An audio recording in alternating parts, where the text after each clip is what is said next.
Nay, ano yung kinakain nila? Hindi ano, kundi sino. Sino yung mga tao sa tulay? Hindi sila tao. Mag-iingat ka. Sa lugar namin, karaniwan lang ang makakita ng mga pulubi sa gilid ng kalsada.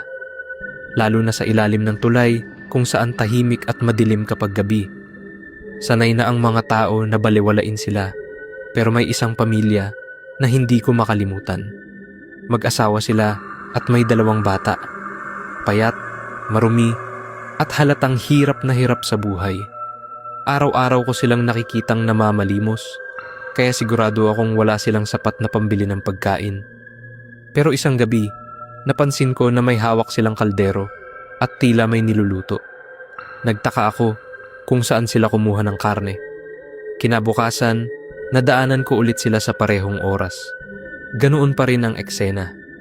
May apoy, may kaldero, at may kinakain silang parang karne.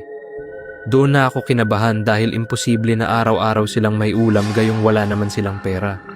Isang gabi, hindi ko napigilan ang sarili ko at lumapit ako ng kaunti para makita kung ano ang niluluto nila. Umuusok ang kaldero at may amoy na kakaiba. Hindi siya amoy baboy o manok. Mabigat sa ilong at parang may halong dugo. Dahan-dahan akong sumilip at doon ko nakita ang laman. Hindi ito normal na karne. Hindi ko maipaliwanag pero alam kong hindi ito dapat kinakain. Napaatras ako sa takot at pagkasuklam. Napansin nila ako. Sabay-sabay silang napatingin sa direksyon ko. Tahimik sila pero ramdam ko ang bigat ng tingin nila. Tumayo ang lalaki at may hawak siyang buto na may natitirang laman. Doon ako tuluyang natakot at tumakbo palayo. Kinabukasan, binalikan ko ang lugar dahil hindi ako mapakali. Wala na ang pamilya. Parang hindi sila doon tumira.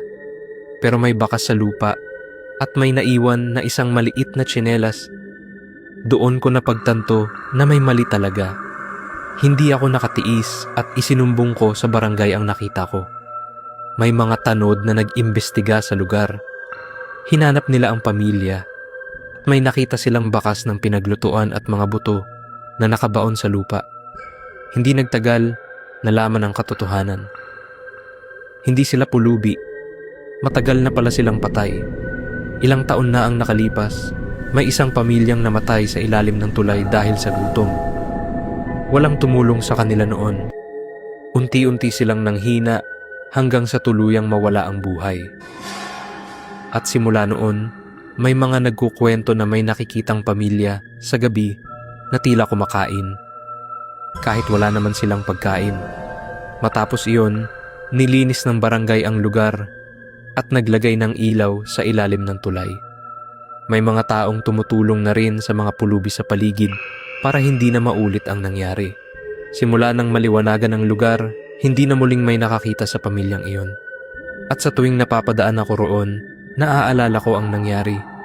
Hindi lahat ng nakakatakot ay multo. Minsan, mas nakakatakot ang gutom, lalo na kapag pinabayaan.